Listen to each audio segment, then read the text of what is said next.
London isn't just about the hustle and bustle of the city. It's about the people.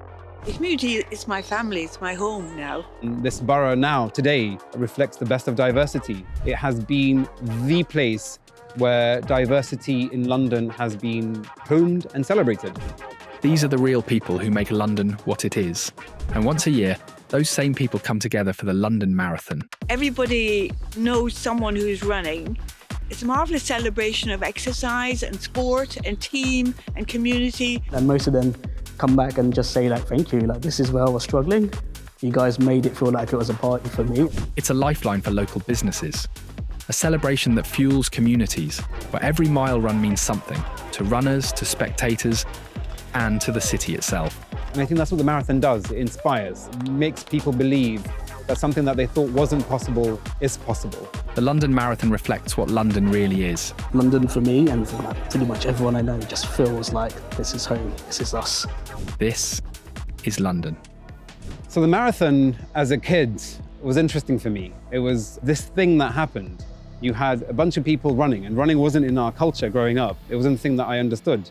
But my dad, like many other men from immigrant backgrounds setting in East London, was working as a leatherer on Brick Lane. And he, with whatever small income he had, would take us as kids, cross the road, commercial road, onto the highway.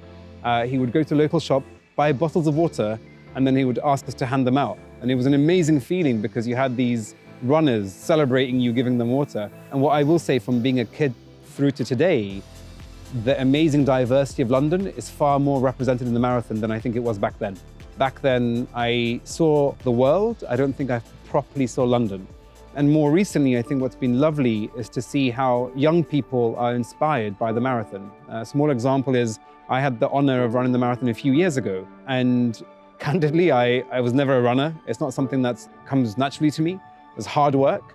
But what was amazing was I was able to get my mum, my dad, my siblings, their kids, 3 generations of my family to the same spot where we used to give out water. And they came to cheer me on. And what was nice is they saw me running. That inspired them that the following year, my niece and my nephew ran the mini marathon and they got given a medal. And I think that's what the marathon does. It inspires, makes people believe that something that they thought wasn't possible is possible. This borough now, today, reflects the best of diversity. It has been the place where diversity in London has been homed and celebrated. And so it's just amazing for me to be here, to be a part of the community. And because I come from the borough, I think it's given me the best platform to go and do what I do in the world, whether that's working for a youth charity, helping around social integration and social mobility, to now working in fintech. Travelling not too far along the London Marathon route, we're now going to Poplar to meet Sister Christine. She has dedicated her life to helping the elderly in this community. I've been here 55 years, since 1970. Teaching in a comprehensive school. Community has completely changed in the years I've been here. We were initially, when I came first, it was a Caribbean community. All of the kids in the school I taught in were from St. Lucia or Dominica. Loads of marvellous characters, absolutely, you know, really the salt of the earth characters. Caribbean, Irish, a lot of other nationalities were here. It was brilliant, it was great. Being Irish, I could sort of align, I suppose, a bit with the discrimination and the prejudice, etc., that was going on at the time that those kids had to put up with. And we've grown as a community. I think we are a community.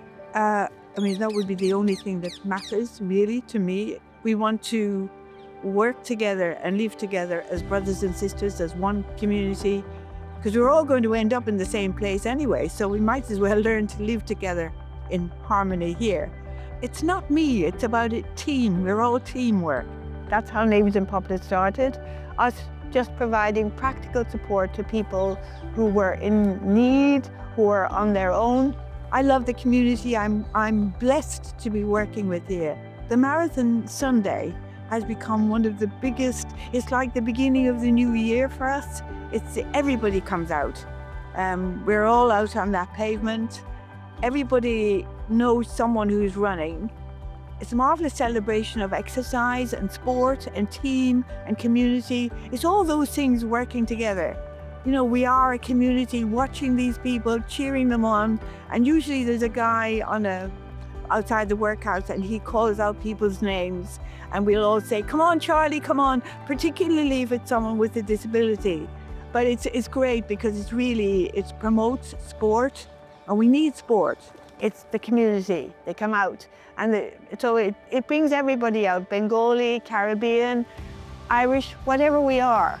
You know, how many people do that today? How many of us believe in that kind of commitment, in that kind of, you know, love and purpose? Because I think that's what we're missing, is a sense of purpose. Next up, we're going to meet Sam at Limehouse Town Hall. Sam is the heartbeat of Mile 21 during the London Marathon. Armed with decks, speakers, and a passion for connection, Sam transforms this stretch of road into an emotional checkpoint where exhaustion turns into energy and strangers become supporters.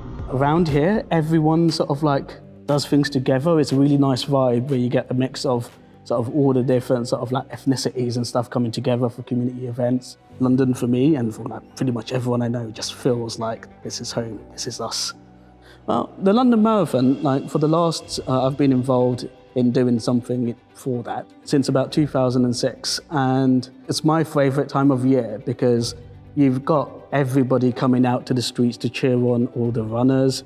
There's no sort of like differences between people. Everyone's cheering everyone else on. Sometimes it's a carnival vibe. Sometimes it's just people cheering and stuff. And it's the professional runners and like a Mo Farah and stuff go around, you see it all erupt. But then just as equally, right at the end, when you've got like Tracy from down the road, who's like 2 hours behind everyone else, people are still there cheering her on.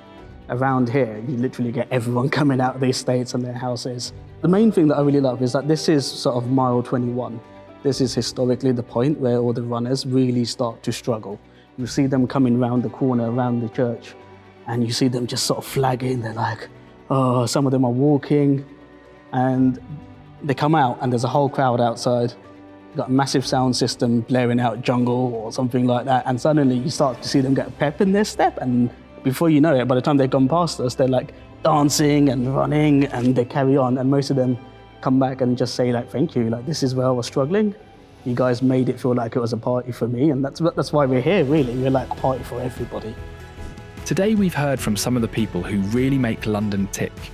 Nizam, Sister Christine, and Sam.